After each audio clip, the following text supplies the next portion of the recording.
லூக்கா எழுதின சுவிசேஷம் 10ஆம் அதிகாரம் 42ஆம் வசனத்தை வாசிக்க கேட்போம். தேவையானது ஒன்றே, மரியாள் தன்னை விட்டு எடுபடாத நல்ல பங்கை தெரிந்து கொண்டாள் என்றார். தேவையானது ஒன்றே, மரியாள் தன்னை விட்டு எடுபடாத நல்ல பங்கை தெரிந்து கொண்டாள் என்றார். தலைகளை வணங்கி நாம் ஜெபிப்போம்.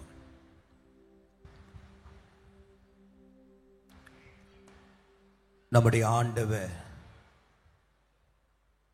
பேசுகிற தெய்வம், பேசுகிற தெய்வம். தம்முடைய வார்த்தைகளை அனுப்பி தம்முடைய வார்த்தையின்படி நம்மோடு இடைபடுகிற நல்ல தேவன், கிருபை உள்ள நல்ல பிதாவே, இந்த நாளிலும் நாங்கள் திறந்து வைத்திருக்கிற இந்த வேத பகுதியை எங்களுக்கு நீர் ஆசீர்வதித்து நாங்கள் இன்று கற்றுக்கொள்ளக்கூடிய காரியங்களை கற்றுக்கொள்ள பலனடைய தெய்வம் உதவி செய்யும். இயேசுவின் நாமத்தில் பிதாவே. கர்த்தருடைய பரிசுத்தமுள்ள நல்ல நாமம் மகிமைப்படட்டும். பெத்தானியா என்று சொல்லப்படும் ஒரு அழகான கிராமம். அந்த கிராமத்தில் ஏராளமான வீடுகள் நிறைந்திருக்கிறது. அந்த ஊருக்குள்ள, அந்த கிராமத்திற்குள்ள ஒரு குடும்பம் இருக்கிறாங்க. 2 அக்கா தங்கை, ஒரு தம்பி. மரியாள், மார்த்தா, லாசரு என்று சொல்லப்படுகிற ஒரு சகோதரிகளும் சகோதரனுமான ஒரு வீடு. ஆண்டவராகிய இயேசு கிறிஸ்து தேவனுடைய மகிமையின் ஊழியத்தை இந்த உலகத்தில் பல பகுதிகளிலே ஆண்டவர் செய்து வந்தார் என்பது வேதம் நமக்கு சொல்லுகிற ஒன்று. அப்படி இயேசு கிறிஸ்து ஊழியம் செய்து வருகிற நேரங்களில் இந்த பெத்தானியா என்று சொல்லப்படுகிற இந்த கிராமத்தை ஒருவேளை கடந்து போக வேண்டிய அல்லது கடந்து வர வேண்டிய ஒரு நிலை வரும் பொழுது இயேசு கிறிஸ்து தன்னுடைய கிராமத்தின் வழியாக வருகிறார், கடந்து போகிறார் என்பதை அறிந்தவுடனே இந்த 2 சகோதரிகள், மரியாள் மார்த்தாலும் சகோதரன் லாசரும் இயேசுவின் மேல அளவற்ற பிரியத்தையும் நேசத்தையும் அன்பையும் வைத்திருந்தார்கள். இது நிமித்தமாக இயேசு கிறிஸ்து எப்பொழுதெல்லாம் அந்த வழியில வருகிறார், போகிறார் என்பதை கண்டவுடனே இயேசுவை தன்னுடைய வீட்டிற்கு அவர்கள் வருந்தி அழைத்து தன்னுடைய வீட்டிலே அவரை உபசரித்து நல்ல போஜனம் கொடுத்து சற்று ஓய்வு எடுக்க வைத்து இயேசுவை அவர்கள் அனுப்புவார்கள். இயேசுவும் இந்த அருமையான சகோதரனை ஆண்டவரும் அதிகமாய் தன்னை நேசிக்கிறவர்களை ஆண்டவரும் அதிகமாய் நேசித்திருந்தார். இப்பொழுது வழக்கத்தின்படியாக ஒரு நாள் இயேசு கிறிஸ்து இந்த வீட்டிற்குள்ள வருகிறார். அழைப்பை பெற்று வந்த உடனே 2 சகோதரியில ஒருத்தி என்ன செய்கிறான்னா, வேகமாய் கிச்சனுக்கு ஓடினால் இயேசுவுக்கு நல்ல ஒரு, இயேசு வந்த நேரம் மதிய உணவு வேளையோ அல்லது இரவு உணவு வேளையோ தெரியல, வேதம் அதை குறிப்பிடலை. ஆனால் இயேசு வந்துட்டார் என்று சொன்ன உடனே அவருக்கு ஒரு பிரதானமான ஒரு நல்ல போஜனத்தை ஆயத்தப்படுத்த வேண்டுமே என்பதற்காக அவள் கிச்சனில் போயிட்டு அவள் வேலைகளை, பற்பல வேலைகளை செய்து கொண்டே இருந்தாளாம். இருக்கிறதே 2 சகோதரிங்க தான். அதில் ஒருத்தி என்ன செய்கிறா? கிச்சனில் போய் சமைக்கிறா. யாருக்கு? கேள்வின்னு ஒன்று கேட்டா பதில் அப்படின்ற ஒன்று சபையில் வரணும். கன்னத்தில் கை, நாடியில் கை, இதெல்லாம் சபைக்குள்ளே வச்சுட்டு உட்காரவே, அதெல்லாம் ஒழுங்கின்மையான ஒன்று. நல்ல படை வீரர்களை போல அப்படி நல்ல நிமிர்ந்து என்ன செய்யணும்? கம்பீரமாக உட்காரணும். ஏன்னா பலவீனப்பட்டவங்க தான் இங்கே வர முடியாது, வியாதிப்பட்டவங்க இங்கே வர முடியாது. நல்ல சுகத்தோடு ஜீவனோடு இருக்கிறவங்க தான் இந்த இடத்துல உள்ள வந்து உட்கார முடியும். ஒரு ஆமேன் சொல்லுங்கள்ல, நல்ல சத்தமாக தான் சொல்லுங்கள்ல.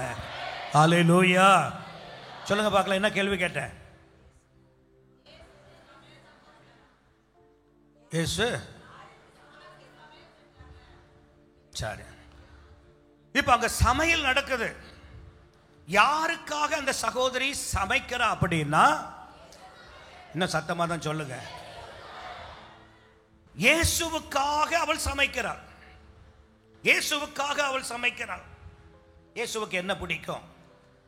விதவிதமா சில நேரங்களில் ஊழியர்கள் ஒரு குறிப்பிட்ட வீட்டிற்கு, அதாவது முன்ன பின்ன போகாத ஒரு வீடாக இருக்குமானா, விசை அந்த வீட்டிற்கு போகிறோம் அப்படின்னு சொல்லிட்டா உடனே அந்த வீட்டில் அழைத்துட்டு அவங்க என்ன செய்வாங்கன்னா, ஏற்கனவே ஊழியக்காரர் எந்த வீட்டில் சாப்பிட்டாரு அப்படின்ற ஒரு லிஸ்ட் எடுப்பாங்க.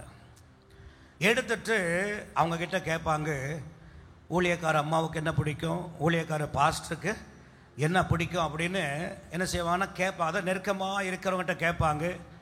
உடனே அவங்க என்ன சொல்கிறாங்களோ உடனே அதை சமைத்து வைத்திருப்பாங்க. சாப்பிடும்போது அவங்களே சொல்லுவாங்க, உங்களுக்கு இது பிடிக்கும் அப்படின்னு அந்த சகோதரி கிட்ட நான் என்ன செய்தேன் கேட்ட அவங்க சொன்னாங்க. இந்த குடும்பத்தில் கேட்ட அவங்க சொன்னாங்க. அப்போ பாருங்க, ஒருவர் விருந்துக்கு வருகிறாருன்னா எதையோ ஒன்று சமைப்போமா? சொல்லுங்க. உங்கள் மாமா வர்றாருன்னா அவருக்கு மீன் தான் ரொம்ப பிடிக்கும் அப்படின்னா மீனை வாங்கி செய்ய மாட்டீங்க, அப்படி தானே? சொல்லுங்க. மீனை வாங்கி செய்ய மாட்டீங்கன்னா, மீனுன்னா பல வகை இருக்கு. அவருக்கு சொரா மீன் தான் பிடிக்கும் அப்படின்னா நீங்கள் எதை போய் வாங்குவீங்க கடையில்? சொல்லுங்க. சொரா மீனை தான் வாங்க. ஏன்னா அதுதான் அவருக்கு ரொம்ப, அவருக்கு சங்கரா மீனை வச்சு அவருக்கு என்ன செய்யாது, சாப்பிடுவார். ஆனால் விரும்பி என்ன செய்ய மாட்டார். அப்போ யாருக்கு மீன் பிடிச்சாலும் என்ன மீன் பிடிக்கும், ஒரு காயை பொரிச்சாலும் அது எப்படி பொரிக்கணும் அப்படின்னு. இது போல இயேசு வந்துட்டாருன்ன உடனே ஒருத்தி ஓடுறா கிச்சனுக்கு, போயிட்டு என்ன வாங்கி வச்சாலும் விதவிதமாக சமைத்து கொண்டு இருக்கிறா. ஆனால் இன்னொருத்தி இருக்கிறா பார்த்தீங்களா, அவ சமையல் அறைக்கே என்ன செய்யல, போகவே இல்லை. எங்கே உட்காந்துட்டா? சொல்லுங்க. இயேசு கிறிஸ்துனுடைய பாதத்தில் உட்கார்ந்துட்டு அவர் பேசிக்கிட்டே இருக்கிற அந்த வார்த்தையை மெய் மறந்து அப்படியே என்ன செய்கிறா, கேட்டுக்கிட்டே உட்கார்ந்து கொண்டு இருக்கிறா. இவ உள்ள வேலை செய்து கொண்டே இருந்த இவளுக்கு என்ன வந்துருச்சு? நான் சொல்லுவேன், எப்போவுமே சகோதரிங்க தனியாக வேலை செய்கிறது ரொம்ப நல்லது. 2 பேரை ஒரு இடத்துல விட்டா, கூட ஒருத்தரை விட்டுட்டா போதும், 3 முக்கு ரோடு மாதிரி என்ன செய்யும், பிரிஞ்சிடும். இதெல்லாம் ஏராளம் உண்டு. ஒருவேளை அப்படி நினச்சிட்டு நம்ம போய் கிச்சனுக்கு போனால் தேவையில்லாத குழப்பம் வரும் நினச்சிட்டு ஒருவேளை அவள் உட்கார்ந்தாலும் என்னவோ, ஆனால் அவள் வேலை செஞ்சுக்கிட்டு இருக்கிறா. இவ ஒன்றுமே அக்கறை இல்லாதது போல இயேசுனுடைய பாதத்தில் உட்கார்ந்து கொண்டு இருக்கிறார். இப்பொழுது உள்ள சமைச்சு கொண்டு இருந்த அம்மா 1/2 மணி நேரமோ 3/4 மணி நேரமோ சமைச்சிட்டு பார்க்கிறா, இன்னும் உதவி செய்ய என்ன செய்யல, சகோதரி வரலையே அப்படின்ட்டு ஆவேசமாக கோபமாக ஓடி வந்து யாரை சொல்லியிருக்கணும்? சொல்லுங்க. தன்னுடைய சகோதரியை பார்த்து, என்ன நீ இப்படி உட்கார்ந்து இருக்கிற, இயேசு வந்திருக்கிற, என்ன செய்யணுமே, நான் தனியாக செய்கிறேன் அப்படின்னு தான் என்ன செய்திருக்கணும், சொல்லியிருக்கணும். ஆனால் அவன் என்ன சொன்னா, அதுக்கு முந்தின வசனத்திலிருந்து வாசிங்க. 40ஆம் வசனத்திலிருந்து வாசிங்க. மார்த்தாளோ 39ல இருந்து வாசிங்க. அவளுக்கு மரியாள் என்னப்பட்ட ஒரு சகோதரி இருந்தாள். அவள் இயேசுவின் பாதத்தருகே உட்கார்ந்து அவருடைய வசனத்தை கேட்டுக்கொண்டிருந்தாள். மார்த்தாள் சமைத்துக் கொண்டிருக்கிறாள், மரியாள் இயேசுவினுடைய பாதத்தில் உட்கார்ந்து கொண்டிருக்கிறாள். மார்த்தாளோ பற்பல வேலைகளை செய்வதில் மார்த்தாளோ பற்பலமான வேலைகளை செய்கிறதுல மிகவும் வருத்தமடைந்து மிகவும் களைப்படைந்து அவரிடத்தில் வந்து இயேசுவிடத்தில் யாரிடத்துல வந்து சட்டப்படி யார சொல்லி இருக்கணும்? உனக்கு அறிவு இருக்கா? ஏதோ கொஞ்ச நேரம் உட்கார்ந்து பேசிட்டு வருவேன், வேலை இவ்வளவு இருக்குன்னு அப்படின்னு யார கேட்கணும்? ஆனா வந்து இயேசுவிடத்துல வந்து ஆண்டவரே நான் தனியே வேலை செய்யும்படி என் சகோதரி என்னை விட்டு வந்து இருக்கிறதை குறித்து உமக்கு கவலை இல்லையா? கொஞ்சம் கூட உமக்கு கவலை இல்லையா? எனக்கு உதவி செய்யும்படி எனக்கு வந்து உதவி செய்யும்படி அவளுக்கு சொல்லும். ஏன்னா நான் கூப்பிட்டா என்ன செய்ய மாட்டா? சொல்லுங்க பார்க்கலாம், சொல்லுங்க. நான் கூப்பிட்டா வரமாட்டா. அதனால நீரே சொல்லும், போய் என்ன செய்ய, கொஞ்சம் வேலை செய்ய அப்படின்னு சொல்லும். அப்படின்னா சொல்லிட்டு என்ன நினைச்சான்னா, ஏசு இப்போ சொல்ல போறாரு, என் சகோதரி எழுந்து என்ன செய்ய போகிறா, வரப்போகிறா, உதவி செய்ய போகிறா அப்படின்னு நினைச்சா. ஆனா இயேசு என்ன சொன்னார் தெரியுமா? வாசிங்க. இயேசு அவளுக்கு பிரத்யுத்தரமாக இப்படி சொன்ன அவளுக்கு மறுமொழியாக, மார்த்தாளே மார்த்தாளே மார்த்தாளே மார்த்தாளே, நீ அநேக காரியங்களை குறித்து கவலைப்பட்டு, நீ அநேக காரியங்களை குறித்து, இதை இப்படி செய்யலாமா, அதை அப்படி செய்யலாமா, இதை போய் வாங்கலாமா, இதை போய் கொடுக்கலாமா அப்படின்னு அநேக காரியங்களை குறித்து நீ என்ன செய்கிற? கவலைப்பட்டு கலங்குகிறாய். தேவையானது ஒன்றே. ஆண்டவர் சொல்றா, தேவையானது ஒன்றே. சொல்லுங்க, தேவையானது ஒன்றே. மரியாள் தன்னை விட்டு எடுபடாத நல்ல பங்கை தெரிந்து கொண்டாள். கரங்களை உயர்த்தி சத்தம் ஒரு சொல்லுங்க பார்க்கலாம். இயேசு 2 பேருடைய வாழ்க்கையில ஆண்டவர் சொன்ன ஒரு காரியம் என்னன்னா, வேலை செய்கிறது, ஏராளமான பளுவை சுமப்பது, பலவிதமான வருத்தங்களில் அகப்பட்டு திரிகிறது ஒரு அனுபவம். ஆண்டவர் சொல்றார், தேவையானது ஒன்றே ஒன்றுதான். தேவையானது ஒன்றே ஒன்றுதான். எது? தேவனுடைய திருப்பாதத்தில் அமருவது. ஒரு ஆமென் சொல்லுங்க பார்க்கலாம். அல்லேலூயா. இன்றைக்கு செய்திக்கு ஒரு முக்கியமான ஒரு தலைப்பை நான் கொடுத்துட்டு ஒரு 3 குறிப்பை கொஞ்ச நேரம் மாத்திரம் உங்களோடு பேச விரும்புகிறேன். மிக முக்கிய தேவை. சொல்லுங்க, மிக முக்கிய தேவை. எல்லாரும் சத்தமா சொல்லுங்க, மிக. இன்னைக்கு செய்திக்கு தலைப்பு என்ன? மிக முக்கிய தேவை. ஒரு ஆமென் சொல்லுங்க பார்க்கலாம். அல்லேலூயா. இன்றைக்கு திருச்சபைகளில், அன்றைக்கு பெத்தானியாவில் இருந்த மார்த்தாள் மரியாள் வீட்டில் இருந்த போது ஆண்டவர் சொன்னார், தேவையானது ஒன்றே என்று சொல்லி அந்த காரியத்தை ஆண்டவர் அவர்களுக்கு, அந்த சூழ்நிலைக்கு ஆண்டவர் சொன்னார், தேவையானது ஒன்றே. இன்றைக்கு தேவை என்ன தெரியுமா? அங்கும் இங்கும் ஓடுவது, உழைப்பது, தேடுவது, வேலை செய்வதல்ல, தேவனுடைய திருப்பாதத்தில் அமருவது என்று சொல்லி அன்றைய கால சூழ்நிலையில, அன்றைக்கு உள்ள தருணத்தில் ஆண்டவர் தேவையானது என்ன என்பதை சொன்னார். ஆனா இன்றைக்கு 2024ஆம் ஆண்டின் நவம்பர் மாதம் 2ஆம் பரிசுத்த நாளிலே தேவனுடைய பலிபீடத்திற்கு முன்பாக அமர்ந்து தேவனுடைய சத்தத்தை தேவ சத்தமாக கேட்டுக்கொண்டிருக்கிற நமக்கு தேவையான மிக முக்கிய தேவை 3 உண்டு. ஒரு ஆமென் சொல்லுங்க பார்க்கலாம். நான் சொல்லுவேன், இந்த 3 தேவை நம்முடைய வாழ்க்கையில் இருக்குமானால், நான் சொல்லுவேன், நம்முடைய ஆவிக்குரிய ஜீவியம் மென்மேலும் அது வளர்ந்து பெருகுகிறதா இருக்கும். இந்த 3 முக்கிய தேவை நம்முடைய வாழ்க்கையில், குடும்பங்களில் இருக்குமானால், நம்மை போல ஆசீர்வதிக்கப்பட்டவங்க வேற யாருமே இல்லை. இந்த காரியங்களிலே நம்முடைய அடிகள் பிசகும் பொழுது ஒரு பெரிய வீழ்ச்சியை நாம் சந்திப்பது நிச்சயம். முதலாவதாக 3 காரியங்களை உங்களுக்கு சொல்றேன். தோல்வி வந்தால் பொறுமை தேவை. சொல்லுங்க, எல்லாரும் சொல்லுங்க பார்க்கலாம். இப்படிலாம் சொல்லாதீங்க. இப்பவே ஆத்மாவே கர்த்தரை ஸ்தோத்திரின்னு சொல்லி முடிக்கணும் போல இருக்கு. நல்லா சொல்லுங்க, தோல்வி வந்தால். இன்னும் கூட சத்தம் கேட்கல. பின்னாடி இருக்கிறவங்களாம் சொல்லுங்க பார்க்கலாம். ஒருவேளை அவங்க நினைக்கிறாங்க பாஸ்டர் முன்னாடி இருக்கிறவங்கள தானே பார்த்து சொல்றாரு, அதனால அவங்களுக்கு தான் அப்படின்னு பின்னாடி நினைக்கிறாங்க போல. எல்லாரையும் சொல்றேன், சொல்லுங்க, தோல்வி வந்தால் பொறுமை தேவை. சொல்லுங்க, தோல்வி வந்தா என்ன தேவை?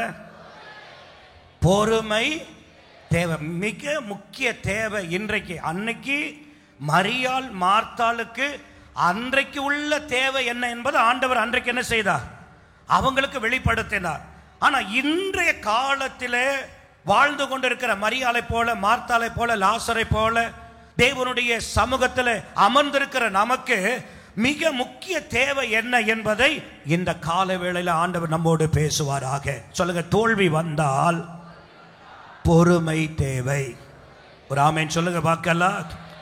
அருமையான கர்த்தருடையவர்களே, ஒரு ஆவிக்குரியவனுடைய வாழ்க்கை என்பது மேடும் பள்ளமும் நிறைந்த ஒன்று.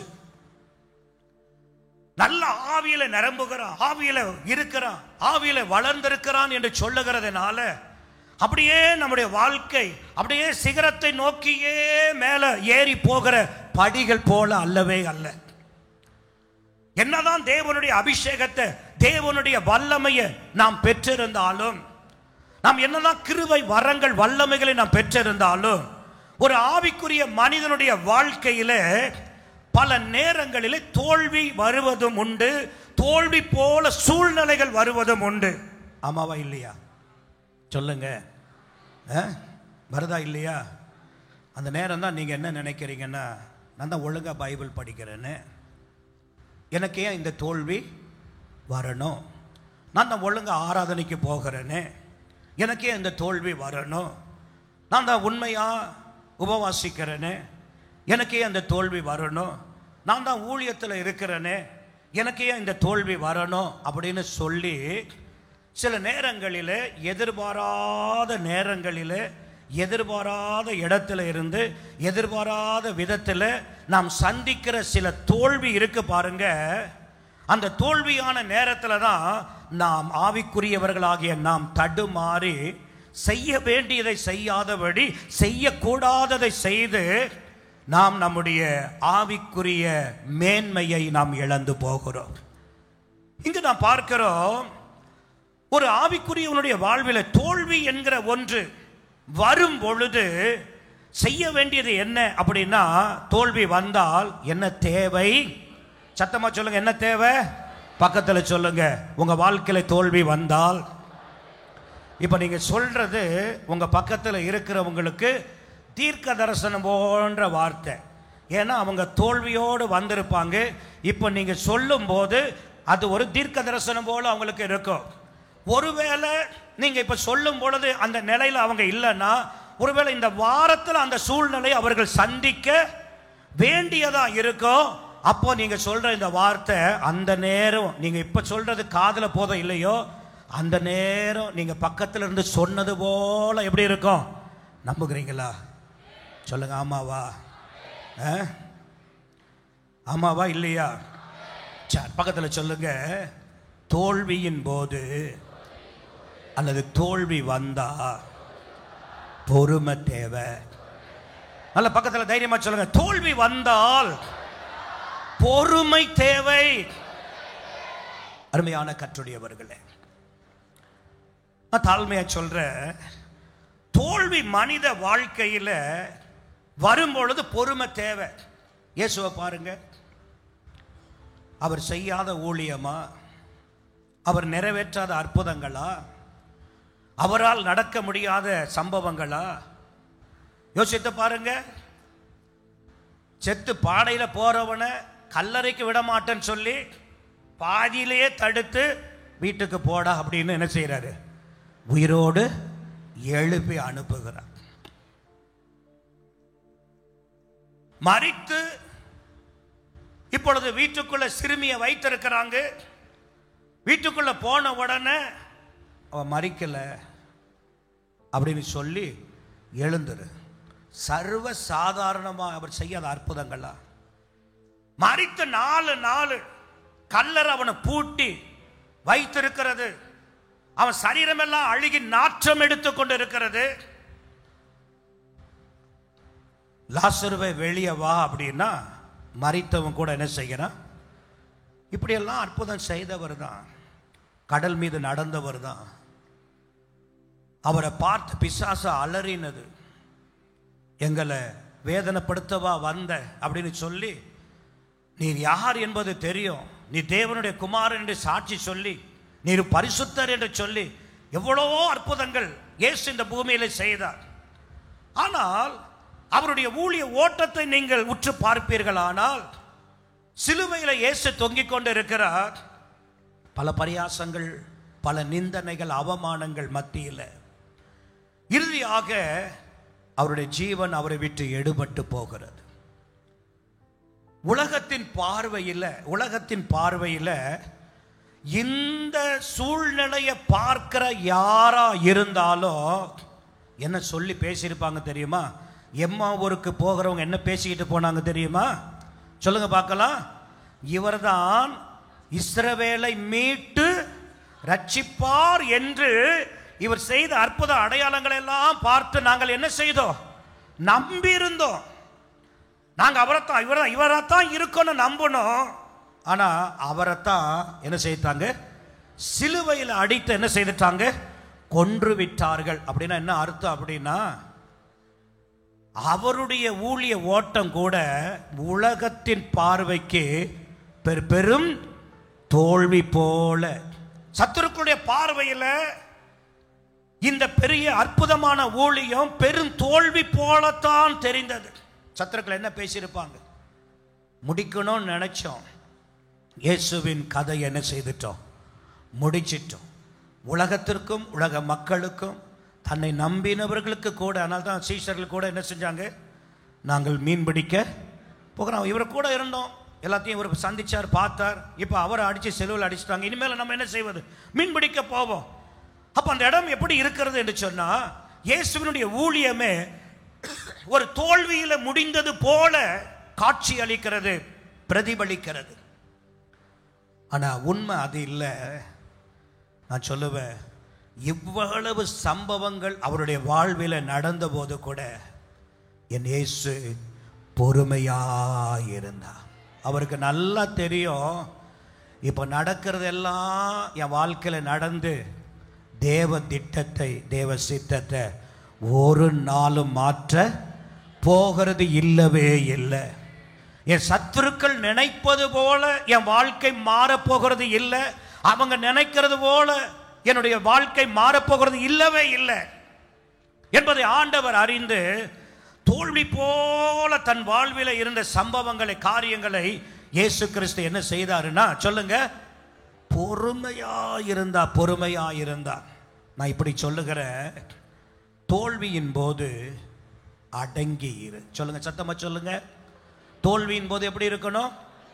அடங்கி இரு. தோல்வியின் போது இழந்து விடாத. சொல்லுங்க, இழந்து விடாத. தோல்வியின் போது புரிந்து கொள். தோல்வியின் போது என்ன செய்? புரிந்து கொள். தோல்வியின் போது ஏற்றுக்கொள்ளுங்கள். தோல்வியின் போது என்ன செய்யுங்க? ஏற்றுக்கொள்ளுங்கள். தோல்வியின் போது தாழ்ந்த சிந்தையாயிராதே. தோல்வியின் போது தாழ்ந்த சிந்தையாயிராத. தோல்வியின் போது நம்பிக்கை வை. தோல்வியின் போது என்ன செய்? நம்பிக்கை வை. இப்ப நான் சொல்றது அப்படியே திருப்பி ரிப்பீட் பண்ணுகிறேன். அடங்கி இரு. தோல்வியின் போது அடங்கி இருன்னா எங்க அடங்கி இருக்கணும் அப்படின்னா, கர்த்தருடைய கையில அடங்கி இரு. ஒரு ஆமென் சொல்லுங்க பார்க்கலாம். தோல்வியின் போது இழந்து விடாத அப்படின்னு சொன்னா என்னத்தை அப்படின்னா, நம்பிக்கையை இழந்து விடாத. தோல்வியின் போது என்ன செய்யக்கூடாது? நம்பிக்கையை இழந்து விடக்கூடாது. மூன்றாவது, தோல்வியின் போது புரிந்து கொள். எதை புரிந்து கொள்ளணும் அப்படின்னா, தேவனுடைய திட்டத்தை என்ன செய்யணும்? புரிந்து கொள்ளணும். நான் கேட்குறேன், உங்க மேல தேவன் ஒரு திட்டம் வச்சிருக்காரா? உங்க குடும்பத்தின் மேல ஒரு திட்டம் வச்சிருக்காருன்னு நீங்க விசுவாசிக்கிறீங்களா? ஒருவேளை அதை நீங்க நம்புகிறீங்களா? இன்னைக்கு அநேகருக்கு நம்பிக்கை இல்லை. நான் சொல்லட்டா, தேவனுடைய ஆலயத்திற்கு வர வர வர அந்த ஆலயத்தில் இருக்கிற ஒருவர் என்ன செய்கிறார்னா, உங்க வாழ்க்கையை திட்டமிட்டு உருவாக்குகிறவராய் உருமாற்றுகிறவராய் இருக்கிறார். விசுவாசிக்கிறீங்களா? நீங்க தேவ சமூகத்துக்கு வந்து போகிறது போல இருக்கும். ஒருவேளை வந்த 10 பேர் உங்களை பார்த்திருப்பான், அடுத்த 10 பேர் உங்களை பார்க்காம இருந்திருக்கலாம். ஆனா நீங்க ஒவ்வொரு முறையும் தேவ சமூகத்திற்குள்ள வர வர வர யார் உங்களை பார்க்கிறார்னா, சொல்லுங்க, வானத்தையும் பூமியும் உண்டாக்கின கர்த்தர். ஏன்னா வேதம் என்ன சொல்லுகிறது? கர்த்தருடைய கண்கள் எங்க இருக்கு? கர்த்தருடைய ஆலயத்தில் இருக்கு. செவிகள் எப்படி இருக்கு? கர்த்தருடைய ஆலயத்தில் திறந்து இருக்கிறது, பார்க்கிறதா இருக்கிறது. அப்போ நீங்க வருகிற நேரமெல்லாம் தேவ சமூகத்தில் வருகிறத, நீங்க ஆராதிக்கிறத, நீங்க பக்தியாய் தேவனுடைய பாதத்தில் மணிக்கணக்காய் காத்திருக்கிறத, எல்லாவற்றையும் தேவன் என்ன செய்கிறார்னா, சொல்லுங்க பார்க்கலாம், பார்த்து கொண்டே இருக்கிறார். அப்படி பார்க்கிற தேவன் சும்மா பார்த்துட்டு சும்மா போகல. உங்களுடைய பக்தியையும், நீங்கள் அதிகமாய் தேவனை நேசிக்கிறதையும், நீங்க அதிகமாய் தேவனை தேடி ஓடி வருகிறதையும், நீங்க தேவ சமூகத்தில் காத்திருக்கிறதையும் பார்க்கிற நேரத்தில் கர்த்தர் என்ன செய்றார் தெரியுமா?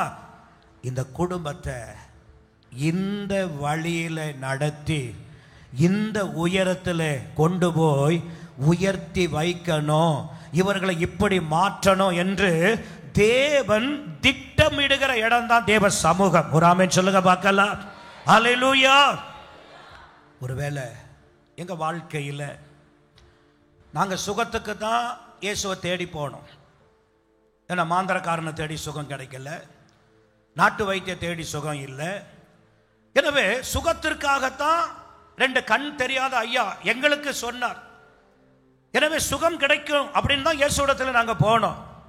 நாங்கள் நம்பி போனதுனால எங்கள் வாழ்க்கையில் சின்ன சின்ன மாற்றங்கள், சின்ன சின்ன அற்புதங்கள், தேவனை தேடின அந்த நேரங்களில் 1-2 சம்பவங்கள் உடனுக்கு உடனே எங்கள் வாழ்வில் கண்ணார பார்த்தோம்.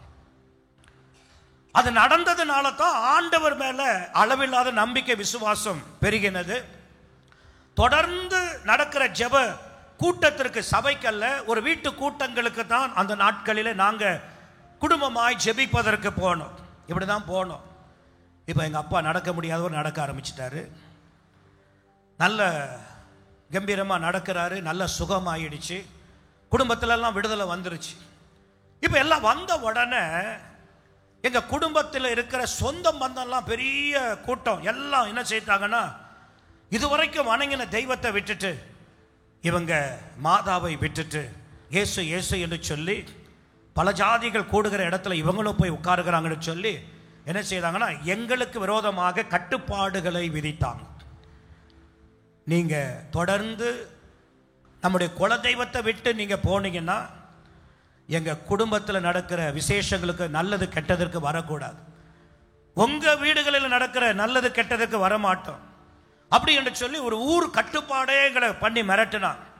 இப்போ நாம் நினைக்கிறோம், சுகத்திற்கு போனோம், சுகம் கிடைச்சிருச்சு, இவ்வளோ பெரிய சொந்தங்களை எப்படி பிரிந்து இந்த உலகத்தில் வாழ முடியும் அப்படின்னு சொல்லி அன்றைக்கு கிடைத்த அந்த சுகத்தை, அன்னைக்கு கிடைத்த விடுதலை பெற்றுட்டு இந்த இயேசுவை விட்டுட்டு ஒருவேளை சொந்தத்தை நம்பி சொந்தக்காரங்க வேணும்னு போயிருந்தா எங்கள் வாழ்க்கை எப்போவோ மண்ணா உடஞ்சி மக்கி போயிருக்கும்.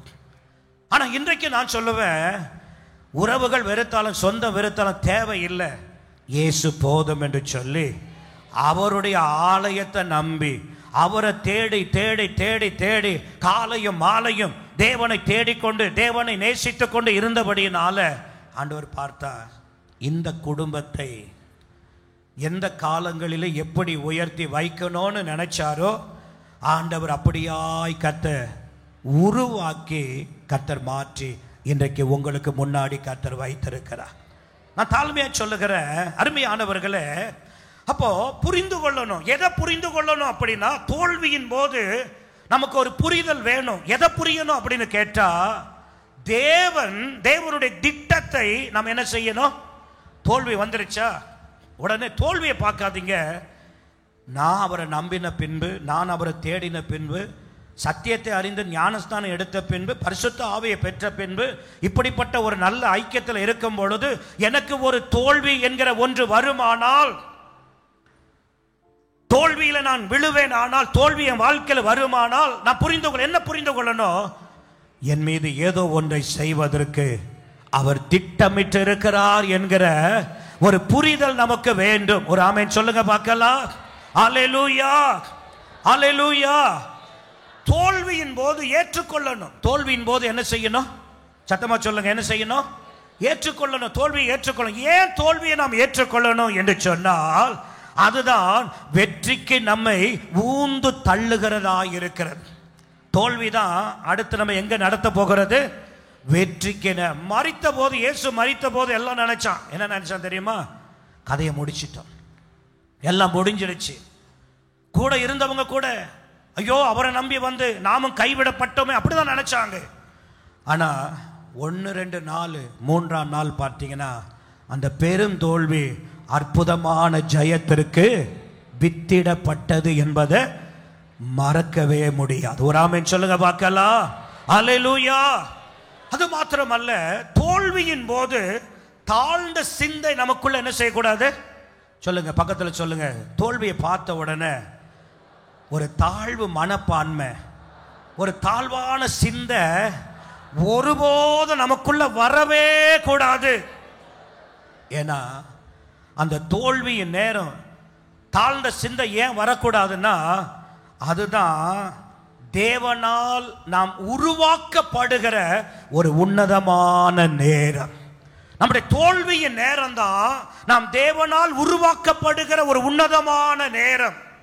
எனவே நம்ம என்ன நினைக்கிறோம்? தோல்வி வந்துருச்சா, தேவன் என்னை ஒரு உன்னத நோக்கத்தோடு இந்த இடத்துல வைத்து என்ன செய்கிறார்? உருவாக்கி கொண்டு இருக்கிறார் என்கிற ஒன்று நம்முடைய மனதில் வரணும். தோல்வியின் போது நமக்கு என்ன வேணும்னா நம்பிக்கை வேணும். சொல்லுங்க, என்ன வேணும்? நம்பிக்கை வேணும். எது மேல? தேவனுடைய ஜீவ வார்த்தை மேல. பல காரியங்களை கர்த்தர் உங்களுக்கு தீர்க்கமான வார்த்தைகளாய், வாக்குகளாய் கொடுத்திருப்பார். ஒரு தோல்வியை பார்க்குறீங்களா, உடனே வாக்கு தத்தத்தை உங்க கையில எடுங்க, உங்க கண்களுக்கு முன்பாக நிறுத்துங்க. இதெல்லாம் என்னுடைய வாழ்க்கையில தேவனால் அருளப்பட்டது, கொடுக்கப்பட்டது. இது நிறைவேறாமல் என்னுடைய வாழ்க்கை என்ன செய்கிறதுல, இந்த தோல்வியில முடிய போகிறது இல்லை அப்படின்னு சொல்லி பாருங்க. அந்த நம்பிக்கை உங்களை வெட்கப்படுத்தாது. இந்த தோல்வியான நேரத்தில் அற்புதத்தை கண்ட ஒரு தேவ மனிதன் உண்டு, யோசேப்பு. ஆதியாகமம் 41ஆம் அதிகாரம் 41, 42, 43 ஆகிய 3 வசனங்களை நிதானமாக வாசிக்க கேட்போம். பின்னும் பார்வோன் யோசேப்பை நோக்கி, பார், எகிப்து தேசம் முழுமைக்கும் உன்னை அதிகாரி ஆக்கினேன் என்று சொல்லி, பார்வோன் தன் கையில் போட்டிருந்த தன் முத்திரை மோதத்தை கழட்டி அதை யோசேப்பின் கையிலே போட்டு மெல்லிய வஸ்திரங்களை அவனுக்கு உடுத்தி பொன் சரப்பணியை அவன் கழுத்திலே தரித்து தன்னுடைய 2ஆம் ரதத்தின் மேல் அவனை ஏற்றி தெண்டனிட்டு பணியுங்கள் என்று அவனுக்கு முன்பாக கூறுவித்து எகிப்து தேசம் முழுமைக்கும் அவனை அதிகாரி ஆக்கினான். ஒரு ஆமென் சொல்லுங்க பார்க்கலாம். இப்பொழுது வாசிக்க கேட்ட இந்த பழைய ஏற்பாட்டில் உள்ள இந்த யோசேப்பை பற்றி நமக்கு நல்லா தெரியும். இந்த யோசேப்பினுடைய வாழ்க்கையை நாம் உற்று கவனிக்கும் பொழுது, இவன் வளர்ப்பில் வித்தியாசமானவன். இவன் வளர்ப்பில் எப்படிப்பட்டவன்? ஏன்னா ஒரே வீட்டுக்குள்ளதான், ஒரே தகப்பனுடைய பிள்ளைகளாகத்தான் எல்லாரும் வளர்க்கப்படுகிறாங்க. ரூபன் அங்கதான் வளருகிறான், எல்லா பிள்ளைகளும் அங்கதான் வளர்க்கப்படுகிறான். செபுலோன் அங்கதான் வளருகிறான், நப்தலி அங்கதான் வளருகிறான், சிமியோன் அங்கதான் வளருகிறான், ஆசேர் அங்கதான் வளருகிறான். எல்லாரும் அங்கதான் வளர்ந்து வருகிறாங்க. ஆனா வளர்ப்பில இவன் எப்படிப்பட்டவன் என்று சொன்னா, சொல்லுங்க பார்க்கலாம், வித்தியாசமானவன். ஏன் என்று சொன்னால், மற்ற சகோதரர்கள் எல்லாரும் ஆடு மேய்க்கிற, அவர்களுடைய தொழில் ஆடு மேய்க்கிறதா இருந்தபடினாலே ஆடு மேய்க்கிற இடங்களிலே துன்மார்க்கமானதை என்ன செய்தாங்களா? செய்து வந்ததை யார் கண்டா? யோசேப்பு கண்டு அதை தன் தகப்பனிடத்துல சொல்லுவான். அண்ணன் பொய் சொல்றான்பா, அண்ணன் திருடுகிறான்பா, அண்ணன் இந்த காரியத்தை தப்பு செய்யறான்பா அப்படின்னு சொல்லி தகப்பனிடத்துல சொல்லுகிறான். ஒரே தகப்பனுடைய பிள்ளைங்க தான், ஆனா அவனுடைய வளர்க்கப்பட்ட விதம் வேற, இவன் வளர்ந்த விதம் வேற, வளர்ப்பில் வித்தியாசமானவன். அது மாத்திரமல்ல, இவனுக்குள்ள என்ன இருந்ததுன்னா மற்றவர்களை விட தெய்வ பக்தி அதிகமா இருந்தது. இந்த யோசேப்புக்குள்ள என்ன இருந்துச்சு? மற்ற சகோதரர்களை விட தெய்வ பக்தி ரொம்ப அதிகமா இவனுக்குள்ள இருந்தது. அது மாத்திரமல்ல, இவன் ஒரு பரிசுத்தம் உள்ளவனாகவே தன்னுடைய வாழ்க்கையில கரைபடாதவனாக தன்னை பாதுகாத்து கொண்டு வாழ்ந்தான் என்று சொல்லி வேதம் சொல்லுகிறது. அது மாத்திரமல்ல, தகப்பனை கனம் பண்ணுகிறவன்.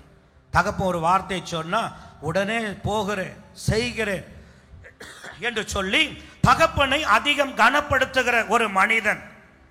ஆனா இவன் வாழ்க்கையில தாங்க தோல்வியின் மேல என்ன வந்தது? தோல்வி வந்தது. யோசித்து பாருங்க, அவன் உடுத்திருந்த வஸ்திரம் பறிக்கப்படுகிறது, இருந்ததை இழந்து போகிறான்.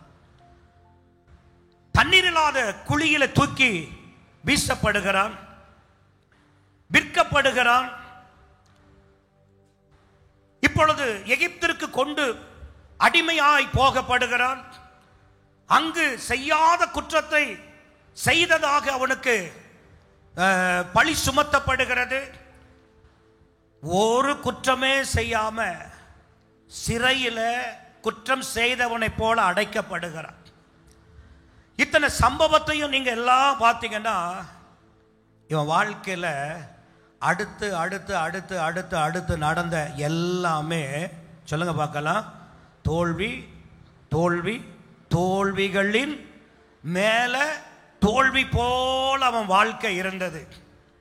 அருமையான கர்த்தருடையவர்களே, எந்த இடத்துலயாவது இந்த யோசேப்பு ஏன் ஆண்டவரே எனக்கு இந்த நிலைமையை வர வைத்தீர், நான் உண்மைதான நம்பி இருக்கிறேன், நான் உமக்காகத்தான பக்தி வைராக்கியமா வாழுகிறேன், நான் ஒரு குற்றம் செய்யாத ஒரு பரிசுத்தவானாய் வாழுகிறேன் என்று சொல்லி தன்னை பற்றியோ தன்னுடைய நீதியான செயல்களை பற்றியோ தான் நம்பியிருக்கிற நம்பிக்கை பற்றிய ஒரு இடத்துல கூட என்ன செய்யல, என்ன செய்தான் அப்படின்னா, வாழ்க்கையில தோல்வி தோல்வி நடந்ததை எல்லாம் அவன் கண்களில் தோல்வி மேல தோல்வி போல காண்பித்தாலும் அவன் எப்படி இருந்தான் தெரியுமா? சொல்லுங்க, எப்படி இருந்தான்? பக்கத்தில் சொல்லுங்க, எப்படி இருந்தா? சத்தமா சொல்லுங்க, எப்படி இருந்தா? பொறுமையா இருந்தா. நான் சொல்லுவேன், அந்த நேரம்தான் அவன் கர்த்தருடைய கரத்தில் அடங்கி இருந்தான். அந்த நேரம்தான் அவன் நம்பிக்கையை இழக்காதவனாயிருந்தான். அந்த நேரம்தான் தேவ திட்டத்தை அவன் புரிந்து கொண்டு மௌனமாக இருந்தான். அந்த நேரம்தான் வெற்றிக்கு ஊந்து தள்ளும் வழிகள் எனக்கு உண்டு என்பதை அவன் அறிந்து இந்த தோல்வியை ஏற்றுக்கொள்ளுகிறவனாய் இருந்தான். அந்த நேரம்தான் நான் தேவனால் உருவாக்கப்படுகிறேன் என்பதை உணர்ந்து தாழ்ந்த சிந்தையை தன்னுடைய வாழ்க்கையில அவன் வரவிடாதபடி பாதுகாத்தவனாய் இருந்தான். அந்த நேரம்தான் தேவனுடைய ஜீவ வார்த்தையின் மேல் அதிகம் நம்பிக்கை உள்ளவனாய் இருந்தான். கரங்களை தட்டி தேவனை மகிமைப்படுத்துவோமா? நல்ல உற்சாகமாய் கரங்களை தட்டி தேவனை மகிமைப்படுத்துவோமா? அருமையான கர்த்தருடையவர்களே, அதுதான் நான் சொன்னேன், மிக முக்கிய தேவை நமக்கு எது என்று சொன்னால், தோல்வி வந்தால் எப்படி இருக்கணும்? சத்தமா சொல்லுங்க, பொறுமை. ஏன்னா வேதம் கூட யாரை பாக்கியவான் சொல்லுது தெரியுமா? சொல்லுங்க, யோபுவை குறித்து வேதம் சொல்லுது, பொறுமையா இருக்கிறவர்களை பாக்கியவான்கள் என்கிறோமே. அப்ப பொறுமையானவர்களை வேதம் எப்படி பார்க்குது? சத்தமா சொல்லுங்க பார்க்கலாம். நீங்க பொறுமையா இருக்கிறதுனால எதையோ செய்துட்டாங்கன்னு மற்றவங்க நினைக்கலாம். ஆனா நான் சொல்லுவேன், நீங்க பொறுமையா இருக்கிறது உங்களை அதிக பாக்கியவானா என்ன செய்கிறது? மாற்றுகிறது. அருமையான கர்த்தருடையவர்களே, அப்போ தோல்வி வந்தால் எப்படி இருக்கணும்? தோல்வி போல சூழ்நிலைகள் வந்தால் எப்படி இருக்கணும்? தோல்வியில நடந்து போகிறது போல ஒரு நிலை வந்தால் எப்படி இருக்கணும்? பொறுமை தேவை. இரண்டாவதாக மிக முக்கிய தேவை நமக்கு என்னன்னா, வெற்றி வந்தால் பணிவு தேவை. சொல்லுங்க, வெற்றி வந்தால் சத்தமா சொல்லுங்க, பணிவு தேவை. வெற்றி வந்தா என்ன தேவை? சத்தமா சொல்லுங்க, என்ன தேவை? பணிவு தேவை. ஒரு ஆமென் சொல்லுங்க பார்க்கலாம். சந்தோஷமா சொல்லுங்க பார்க்கலாம். ஹல்லேலூயா. சரி, அப்போ வெற்றி வந்தால் என்ன வேணும்னா சொல்லுங்க, பணிவு. அப்போ இந்த பணிவு என்பது என்ன அப்படின்னா, ஒன்று தேவனையே நம்புவதின் அடையாளம். அந்த பணிவு உள்ளவர்களை எப்படி காணலன்னா, இந்த உலகத்தில் எதையுமே அவங்க என்ன செய்ய மாட்டாங்க, நம்பவே மாட்டாங்க, நம்பிக்கை வைக்க மாட்டாங்க. இந்த பணிவு உள்ள இதயமுடையவங்க, பணிவானவர்கள், தாழ்மையானவங்க, சத்தமா சொல்லுங்க பார்க்கலாம், தேவனையே நம்புவான். தேவனை மாத்திரம். தாவீது என்ன சொல்லுகிறான்? நீரே என் சிறு வயது முதல் நீரே என்னுடைய நம்பிக்கை. தாவீதுடைய வாழ்க்கையில பாருங்க, அவ்வளவு பணிவாய் தன்னை அடையாளப்படுத்தினான்.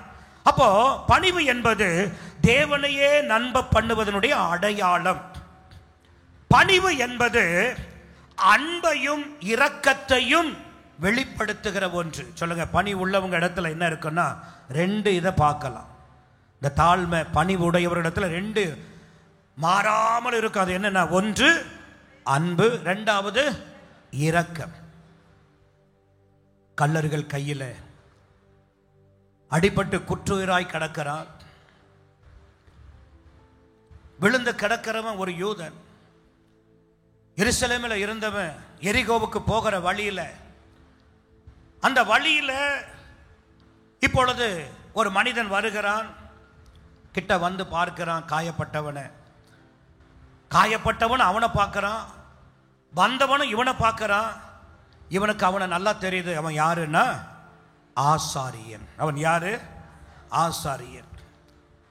ஆனால் பார்க்கிறான், காயப்பட்டு கிடக்கிறத பார்க்கிறான். ஆனா அவனுக்கு உள்ள என்ன இல்லைன்னா, அவன் மேல ஒரு அன்பும் இல்லை, இரக்கமும் இல்லை. அப்படின்னு என்ன நினைக்கணும்னா, நான் எருசலேமில் இருக்கிற பெரிய ஆசாரியன், எல்லாரும் என்னத்தான் தேடி வருவாங்க என்கிற பெருமை இருந்ததோ என்னவோ. ஒரு பணிவு இல்லை. லேவியன் வருகிறான், அவனிடத்திலும் ஒரு அன்பு, பணிவு, இரக்கம் இல்லை. ஆனா ஒரு சமாரியன் வருகிறான், அவனை கண்டவுடனே மனதுருகி அவன் மேல பரிவு கொண்டு, பாசம் கொண்டு, அன்பு வைத்து, இரக்கம் காட்டி, தன்னுடைய தேவைகள், தனக்கென்று இருந்த எல்லாவற்றையும் கொடுத்து அவனை பராமரித்தான். ஒரு ஆமென் சொல்லுங்க பார்க்கலாம். அப்போ இந்த பணிவு என்பது அன்பையும் இரக்கத்தையும் வெளிப்படுத்துகிற ஒன்று என்று பார்க்க முடியும். அது மாத்திரமல்ல, இந்த பணிவு என்பது தேவனுடைய கண்களில் இருந்து தயவை பெற்றுக்கொள்ள செய்கிறது. தேவனுடைய, நான் சொல்லுவேன், ஆண்டவரே எனக்கு அதை செய்யும், எனக்கு இதை செய்யும் அப்படின்னு நம்ம 1000 கேட்கலாம். ஆனால் நான் சொல்லுவேன், நாம் பணிவு உடையவர்களாய், தாழ்மை உடையவர்களாய் இருந்தா தேவனுடைய சகல தயவையும் அவைகளே நமக்கு என்ன செய்கிறது? பெற்று கொடுக்கிறேன். ஒரு ஆலயத்தில் 2 பேர் ஜெபிக்கிறான். ஒருவனுடைய ஜெபம் என்ன?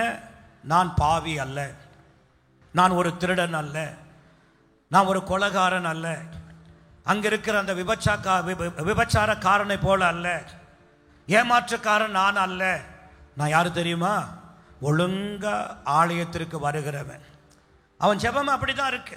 நான் ஒழுங்கா காணிக்கை கொடுக்கிறவன், நான் என்னுடைய வருமானத்திலிருந்து ஒழுங்கா தசம பாகம் கொடுக்கிறேன், வாரத்தில் 2 நாள் நான் உபவாசிக்கிறேன், இன்னும் இதை செய்கிறேன், அதை செய்கிறேன், என்னென்னவோ சொல்லி ஜெபம் என்கிற நிலையில தன்னிடத்தில் இருக்கிற காரியங்களை பெருமையாகவே வெளிப்படுத்தினான். ஆனால் இன்னொரு மனுஷன் அதே ஆலயத்தில் அவன் முழங்கால் படிட்டான். வேதம் சொல்லுது, தன்னுடைய கண்களை வானத்திற்கு ஏறெடுக்க துணியாமல், தைரியம் இல்லை, வானத்தை பார்க்க கூட ஏறிட்டு ஆண்டவரை பார்க்க கூட அவனுக்கு என்ன இல்லை, துணிவு இல்லை. அவன் தன் கண்களை ஏறெடுத்து பார்க்க துணிவில்லாமல் தாழ்த்தி, பாவியாகிய என் மேல கிருபையா இரும் ஆண்டவரே என்று சொன்ன உடனே 2 பேருடைய ஜெபம் பரலோகத்திற்கு போகுது. ஆண்டவர் சொல்றான், அவன் இல்லப்பா. தசம்பாகம் கொடுத்தன்றானே அவன் இல்லை, காணிக்க கொடுத்தன்னு சொன்னானே அவன் இல்லை. யார் தெரியுமா? இவனே நீதிமானாய் மாற்றப்பட்டான். கரங்களை போய் தலையிலே சொல்லுங்க பார்க்கலாம். அப்ப தேவனுடைய கண்களிலிருந்து தயவை பெற்று தருகிறது எதுனா சொல்லுங்க பார்க்கலாம், ஒரு பணிவு. அது மாத்திரமல்ல, பணிவு என்பதனுடைய இன்னொரு காரியம் என்னன்னா, பலருக்கு ஆதரவை பெற செய்வது. பலருடைய ஆதரவை சொல்லுங்க பார்க்கலாம் பெற. நீங்க பணிவா தாழ்மையா இருந்தீங்கன்னா பல பேர் உங்களை தேடி வந்து தங்களுடைய ஆதரவை என்ன செய்வாங்க, உங்களுக்கு கொடுப்பாங்க. பணிவு என்பது என்னன்னா, பிறருக்கு உதவி செய்ய முன் வருகிற ஒரு சக்தியாக செயலாக இருக்கிறது. அருமையான கர்த்தருடையவர்களே, பணிவு என்பது பெற்ற நன்மையை நினைக்க சொல்லும். பணிவு என்பது பெற்ற நன்மையை நினைக்க சொல்லும். நான் தாழ்மையா சொல்லுகிறேன். வெற்றி அல்லது வெற்றி வந்தால் என்ன செய்யணும் சொல்லுங்க பார்க்கலாம், பணிவு தேவை. சவுலை எடுத்துக்கோங்க. இஸ்ரவேலுடைய முதல் அரசன் என்கிற பெருமைக்கு உரியவன், போற்றுதலுக்கு உரியவன் இந்த சவுல். இதுவரைக்கும் இஸ்ரவேலில் ராஜா இல்லை, மாறாத ஒரு சரித்திரத்தை படைத்தவன் அவன்தான். இஸ்ரவேலுடைய முதல் ராஜானால சவுல். இவ்வளோ பெரிய சரித்திரத்தை படைத்தவன். இந்த சவுலுடைய வாழ்க்கையை பாருங்க. கர்த்தர் அவனை ராஜாவாக்கினார், ராஜ்யபாரத்தை கரத்தில் கொடுத்தார். யுத்தங்கள் வருகிறது, யுத்தங்களில் கர்த்தரே அவனுக்கு ஜெயத்தை கொடுக்கிறார்.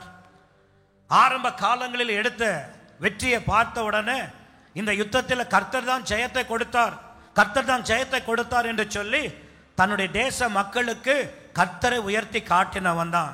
காலப்போக்கிலே யுத்தம் வந்து ஜெயம் எடுத்த உடனே அவன் என்ன செய்கிறான் என்று சொன்னா, தன்னுடைய பெயர் பிரஸ்தாபத்திற்காக இந்த யுத்தம் சவுலின் நாட்களிலே சவுலுடைய கரத்தினாலே ஜெயிக்கப்பட்டது, வெற்றி கண்டது என்பதை அடையாளப்படுத்துவதற்காக ஜெய சம்பத்தை எடுத்துக்கொண்டு போய் நாட்டுகிறார். யாரெல்லாம் அந்த நினைவு சின்னத்தை பார்க்கிறார்களோ அவங்களுக்கு எல்லாம் ஒன்று புரியும், ஓ அந்த யுத்தத்தில் சவுல் ஜெயம் எடுத்ததற்கு இது நினைவாய் இருக்கிறது. யோசித்து பாருங்க, சவுலுடைய வாழ்க்கையில் வெற்றி வந்த பொழுது ஒரு பணிவு இல்லாதபடி இப்பொழுது மேட்டிமை, பெருமை, அகந்தை அவனுக்குள்ள வாசம் பண்ண ஆரம்பித்தது. அவனுடைய ஓட்ட முடிவு மிக மிக பரிதாபமாய் போனது. தாவீதை எடுத்துக்கோங்க. 2வது ராஜாவாக தாவீதை கர்த்தர் அபிஷேகித்து வைக்கிறார். யுத்தங்களிலே ஜெயம், ஜெயத்தின் மேல ஜெயம், பொன்னையும் பொருளையும் குவிக்கிறான். ஏராளமான ராஜ்யங்களை பிடிக்கிறான். பிடித்த ராஜ்யங்களுக்குள்ள பல பட்டணங்களை கட்டுகிறான். அவன் நினைக்கிறதெல்லாம் செய்கிறான். ஆனா அவனை குறித்த வேதம் என்ன சொல்லுதுன்னா, ஆண்டவர் சொல்றாரு, இது வரைக்கும் கொடுத்த வாக்குகள்லாம் நிறைவேற்றிட்டார். இன்னும் இப்போ ஆண்டவர் சொல்றாரு, இன்னும் உனக்கும் உன் பின் சந்ததிக்கும் இதை நான் செய்ய போகிறேன் என்று சொன்ன உடனே அவன் செய்த ஒரே காரியம், ஆண்டவரே இதுவரையும் என்னை நடத்தினதற்கு நான் எம்மாத்திர. 2 சாமுவேல் 7ஆம் அதிகாரம் 18ஆம் வசனத்தை சீக்கிரமா வாசிங்க. 7:18. அப்பொழுது தாவீது ராஜா உட்பிரவேசித்து, இது தாவீதினுடைய ஒரு தாழ்மை அல்லது பணிவை காட்டுகிறது. ஆண்டவர் சொல்லுகிறார், தீர்க்கதரிசி அனுப்பி, தாவீதே உனக்கு கொடுத்த வாக்கு தத்தங்கள் எல்லாம் இதுவரைக்கும் நான் நிறைவேற்றிருக்கிறேன், இதுவரைக்கும் நான் செய்திருக்கிறேன். ஆனா இன்னும் உனக்கு செய்ய வேண்டிய வாக்கு தத்தங்கள் இதோ நான் கொடுக்கிறேன். உன்னுடைய காலத்திற்கு மாத்திரமல்ல, உன்னுடைய சந்ததியின் காலத்தில் இதையெல்லாம் நான் செய்வேன் என்று வாக்கு கொடுக்கிறார்.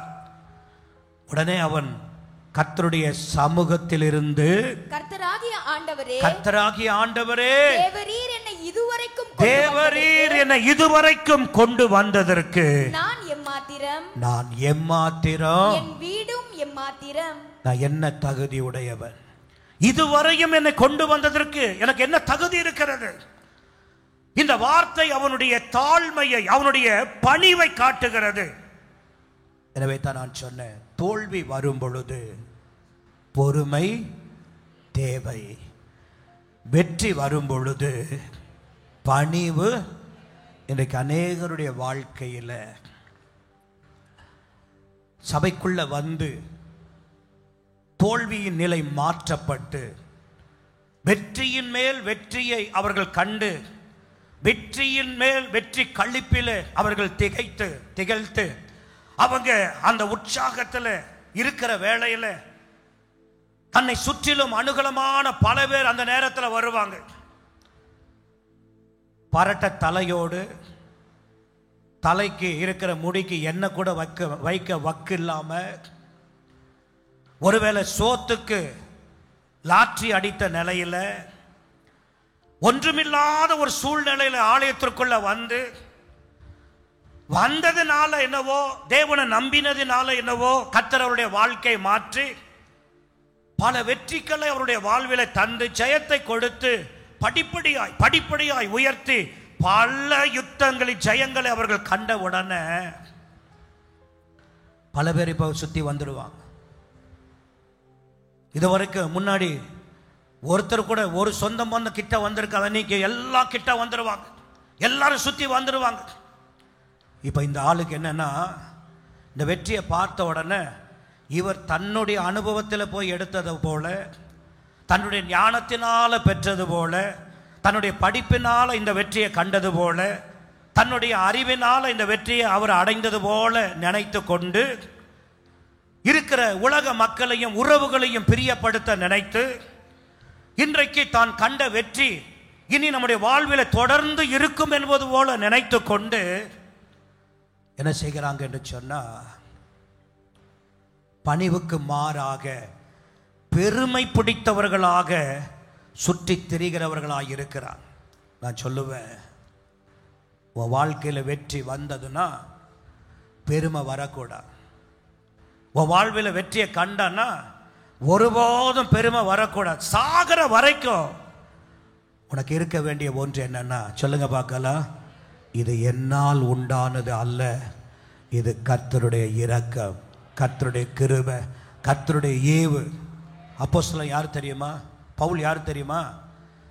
எல்லா இயேசுவை முகமுகமாய் கண்ட எல்லா சீசர்களை விட இவன் சாதாரணமானவன் தான்.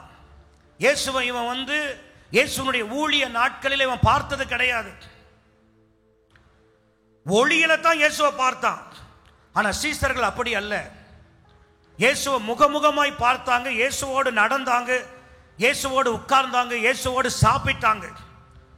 இப்ப எல்லா ஊழியத்துக்கு வந்துட்டாங்க, பவுலும் ஊழியத்திற்கு அழைக்கப்பட்டு வந்துட்டார். ஆனா இயேசுவோடு இருந்த மற்ற சீசர்களை விட இந்த பவுல் தான் ஏராளமான மிகுதியான நிருபங்களை என்ன செய்தவர்? வேதத்தில் எழுதினவர். ஏராளமான நிருபத்தை எழுதினவர் பவுல் தான்.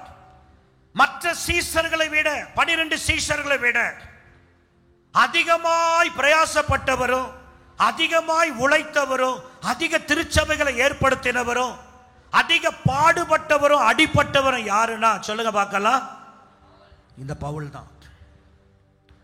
நிருபத்தில் எழுதுறார், அவர்கள் அப்போஸ்தலர்களா, நான் அதிகம் என்று சொல்லி, அவர்களை விட நான் சாதாரணமான ஆள் இல்லை, அவர்களை விட நான் அதிகமானவன், அதிகமாய் பிரயாசப்பட்டேன், அந்த சீசர்களை விட அதிகமாய் பாடுபட்டேன் என்று தன்னுடைய ஊழியத்தினுடைய மேன்மைய சீசர்களோடு ஒப்பிட்டு இந்த பவுல் சொன்னார். அவர்களை விட அதிகம் அதிகம் அதிகம் அப்படின்னு சொல்லிட்டே வந்தாரு. ஆனா கடைசியில் முடிக்கும் போது எப்படி முடிச்சார் தெரியுமா? நான் அல்ல, எனக்குள்ள இருந்த கிருபையே அதை செய்தது. வெளி பார்வையில் நான் நான் நான் என்பது போல இருந்துச்சு. ஆனா முடிக்கும் பொழுது சொல்லிட்டாரு, நான் அல்ல, இதெல்லாம் அவர்களை விட நான் செய்யல, எனக்குள்ள இருந்த ஒரு கிருபை. நான் சொல்லுவேன், வெற்றியை உன் வாழ்க்கையில் கர்த்தர் கொடுக்கும் போது அந்த வெற்றியினால ஒரு சிகரத்தை நீ அடைந்து வருவாயானா நான் சொல்றேன், ஒரு பெருமை உனக்குள்ள வந்ததுன்னா கொடுத்தவருக்கு எடுக்கவும் தெரியும், இருக்கிற இடத்துல இருந்து இல்லாம போக செய்யவும் தெரியும். நான் தாழ்மையா சொல்லுகிறேன், வெற்றி வந்தால் என்ன வேணும் சொல்லுங்க? பணிவு வேண்டும். கடைசியாக ஒன்று சொல்லினா ஒரு 5 நிமிஷத்தில் முடிச்சிடுறேன். எடுத்து வாசிக்கலாம். மூன்றாவதாக சொல்லுங்க பார்க்கலாம். முதல்ல என்ன சொன்ன? தோல்வி வந்தால் பொறுமை தேவை, வெற்றி வந்தால் பணிவு தேவை, எதிர்ப்பு வந்தால் சொல்லுங்க துணிவு தேவை. சொல்லுங்க, எதிர்ப்பு வந்தால், சத்தமா சொல்லுங்க, எதிர்ப்பு வந்தால் துணிவு தேவை. ஒரு ஆமென் சொல்லுங்க பார்க்கலாம். நான் இப்ப சொல்றேன், கிறிஸ்துவ வாழ்க்கை என்பதே என்னன்னா சொல்லுங்க பார்க்கலாம், துணிந்து செயல்படுகிற ஒன்று தான். கிறிஸ்தவ வாழ்க்கை என்பதே எதிர்ப்புகள் நிறைந்த வாழ்க்கை. ஒன்றும் இல்லைங்க, நீ பயங்கரமான ஒரு குடிகாரனா இரு, உன் வீட்டில் உன்னை பார்த்து என்ன சொல்லுவாங்கன்னா, ஏண்டா இப்படி குடிக்கிறிய, உன்னால இந்த வீட்டுக்கு ஏதாவது ஒரு பிரயோஜனம் இருக்கா? இப்படி குடிச்சு குடிச்சு இப்படி இருக்கிறிய, உன்னால ஏதாவது இந்த வீட்டுக்கு ஒரு பிரயோஜனம் இருக்கா? தெண்ட சோறு, என்ன சோறு? தெண்ட சோறு, உதவாக்கரை, உன்னால ஒரு பிரயோஜனம் இல்லை. அப்படிலாம் குடிகாரனை பார்த்து குடும்பத்தில் நிச்சயம் சொல்லுவாங்க. ஒருவேளை உங்களெல்லாம் குடிகாரலாம் இருந்த காலத்தில் நீங்களும் அந்த வார்த்தையெல்லாம் காதில் என்ன செஞ்சுருப்பீங்க, கேட்டு இருப்பீங்க. இப்போ அதை நினைக்கும் போது உங்களுக்கு சிரிப்பு கூட வரலாம். நம்மளே அப்படி தானே சொன்னாங்கன்னு கொஞ்சம் யோசித்து பாருங்க. அப்போ குடிகாரனா இருக்கிற உங்களை ஏதோ ஒருவர் மூலம் ஆலயத்திற்குள்ள வந்து இது போல பேசப்படுகிற ஏதோ ஒரு சத்தியம், ஒரு சாட்சி, ஒரு வசனம், ஒரு தேவனுடைய தொடுதல், ஒரு பிரசன்னம், ஒரு வார்த்தை உங்க மனசை தொட்டு உங்களை என்ன செய்கிறதுனா மனமாற்றத்தை உண்டாக்குகிறது. சொல்லுங்க, என்ன உண்டாக்குகிறது? மனமாற்றத்தை உண்டாக்குது. நீங்க இப்போ வந்து மனம் மாறுறீங்க. என்ன மனம் மாறுறீங்கன்னா, இனிமேல் நான் என்ன செய்ய மாட்டேன், குடிக்க மாட்டேன் அப்படின்னு மாறுறீங்க. அடுத்து செவ்வாய்க்கிழமை ஜெபம் எப்போ வரும், அடுத்த வெள்ளிக்கிழமை ஜெபம் எப்போ வரும், அடுத்த ஞாயிற்றுக்கிழமை ஆராதனை எப்போ வரும், அடுத்த முளையிரவு ஜெபம் எப்போ வரும், ஒவ்வொரு ஜெபத்திற்கு ஆர்வமாக உற்சாகமாக ஓடி வருகிறீங்க. முன்னாடி வந்து உட்காருகிறீங்க, ஆராதனையில பயபக்தியாய் ஆராதிக்கிறீங்க, கண்ணீரோடு ஆராதிக்கிறீங்க, தேவ சமூகத்தை நேசிக்கிறீங்க, வேதத்தை திறந்து இரவு நேரங்களில் வாசிக்கிறீங்க. இப்போ உங்களுக்குள்ள ஒரு மனமாற்றம் வந்து விட்டது. இப்படி இந்த மனமாற்றம் வந்த உடனே நீங்க பைபிளை எடுத்துக்கிட்டு ஒவ்வொரு ஞாயிற்றுக்கிழமையும் நீங்க ஆலயத்தை நாடி தேடி வரீங்க. உங்களுக்கு எதிர்ப்பு வந்ததா இல்லையா? சொல்லுங்க பார்க்கலாம். சொல்லுவான் 4 பேர் வந்து, என்னம்மா உன் வீட்டில் இருக்கிறவன் ஏதோ புதுசாக பைபிளை தூக்கிட்டு போகிறத பார்க்குறேன், அதெல்லாம் ஒத்து வராது, என்ன பண்ணு, கோயிலுக்கு, கிறிஸ்தவ கோயிலுக்கு அனுப்பாத அப்படின்னு சொல்லுவான். உடனே இவன் பைபிளை தூக்கின உடனே வீட்டில் முதல்ல என்ன வரும் சொல்லுங்க பார்க்கலாம். என்னடா ஏதோ ஒரு நாள் போனேன்னு பார்த்தேன், 2 நாள் போனேன்னு பார்த்தேன், வாரம் என்ன செய்கிற, இரவு நேரம்லாம் போயிடுறிய. இதே நபர் குடிச்சிட்டு சாக்கடையில் உழந்து அடிபட்டு தெருவில் புரண்டு கொண்டு இருக்கும்போது ஒரு நாதியம் வராது. ஆனால் நீ மனமாறி ஆண்டவருக்குள்ள வரும்போது உன் வீட்டிலிருந்தே முதல்ல என்ன தொடங்குது, எதிர்ப்பு தொடங்குது. ரட்சிக்கப்பட்ட ஆண்டவரை அறிந்து கொண்டு ஆண்டவருக்கு உள்ள வரும்போது முதல்ல உங்க வீட்டிலிருந்து எதிர்ப்பு கிளம்பும். அப்புறம் உங்க சொந்தத்திலிருந்து எதிர்ப்புகள் வழுக்கும். ஒரு சபையை கட்ட போங்க, அங்க எதிர்ப்பு வரும். ஒரு ஊழியத்தை ஆரம்பிங்க, அங்க எதிர்ப்பு வரும். கிறிஸ்தவ வாழ்க்கை என்பதே என்னதான், எதிர்ப்பு. ஆனா நான் சொல்லுவேன், இந்த எதிர்ப்புக்கு பயந்து அடங்கி போகிறவர்கள் கிறிஸ்தவர்கள் ஆகிய நாம் அல்லவே அல்ல. எதிர்ப்பு என்கிற ஒன்றை பார்க்கும் பொழுது நாம் எப்படி இருக்கணும் சொல்லுங்க பார்க்கலாம். நமக்கு துணிவு தேவை. ஒரு ஆமென் சொல்லுங்க பார்க்கலாம். தேவனுடைய பணியை செய்ய நமக்கு என்ன வேணும் சொல்லுங்க, என்ன வேணும்? துணிவு வேணும். மோசே ஆண்டவர் அழைச்சார், நீ எகிப்துக்கு போ, பார்வோனுக்கு முன்பாக நீ போய் இதை சொல்லு, ஜனங்களை வெளியே கொண்டு வா அப்படின்னு ஆண்டவர் சொன்னாரு. இவன் என்ன சொன்னான் தெரியுமா? நான் வாக்கு வல்லவன் அல்ல. திரும்ப ஆண்டவர் சொல்ல, எனக்கு தெரியும் நீ போ. இல்ல இல்ல, நீர் அனுப்ப நினைக்கிற வேற யாரையாவது என்ன செய்யும்? அனுப்ப. இல்ல நீ தான் போகணும். இல்ல இல்ல, எனக்கு மந்த நாவு, என்னால பேச முடியாது, என்னால இதை செய்ய முடியாது. உண்மைதான். ஒரு தனி மனிதனை நிறுத்திட்டு ஒரு முழு ராணுவ பலத்தும் நிறைந்திருக்கிற ஒரு பார்வோன் அல்லது எகிப்தினுடைய ராஜ்யத்தோடு போய் ஒருவன் போய் நிற்பது கடினம் தான், முடியாதுதான். அவன் முடியாது முடியாது முடியாது என்று சொல்ல சொல்ல ஆண்டவர் பார்த்தார், உன்னால தாண்டா அது முடியும், உன்னாலதான் அது முடியும் என்று சொல்லி அவனைத்தான் பார்வோனை எதிர்க்கிற ஆற்றல், திறமை, துணிவை கர்த்தர் கொடுத்து அவன் போய் துணிந்து நின்றான். ஒரு ஆமென் சொல்லுங்க பார்க்கலாம். அல்லேலூயா, அல்லேலூயா. நான் சொல்லுவேன், எதிர்பாராத சோதனையின் நேரம் உங்க வாழ்க்கையில வரும் பொழுது அதை உற்சாகத்தோடு எதிர்கொள்ளுகிற ஒரு துணிவு நமக்கு வேண்டும். நம்முடைய ஊழியத்தை எடுத்தீங்கன்னா, எங்கெல்லாம் நம்முடைய ஊழியம் ஆரம்ப காலங்களில் போனதோ எல்லா இடங்களிலும் எதிர்ப்பு எதிர்ப்பு எதிர்ப்புகள் மேல எதிர்ப்பு தான்.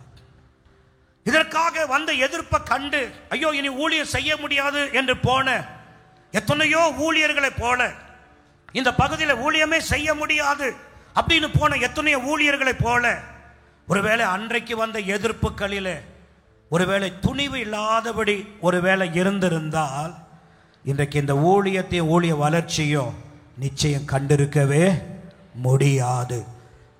ஒரு ஆமென் சொல்லுங்க பார்க்கலாம். நான் சொல்லுவேன், எதிர்ப்பு என்கிற ஒன்று உங்களுடைய ஆவிக்குரிய ஜீவியத்திற்கு நேராய் வந்தா உங்களுக்கு என்ன வரணும்? எதிர்ப்பு என்கிற ஒன்று தேவ திட்டத்திற்கு நேராய் வந்தா என்ன செய்யணும்? துணிஞ்சு நிற்கணும். இயேசு கிறிஸ்து ஊழியம் செஞ்ச நாட்களில்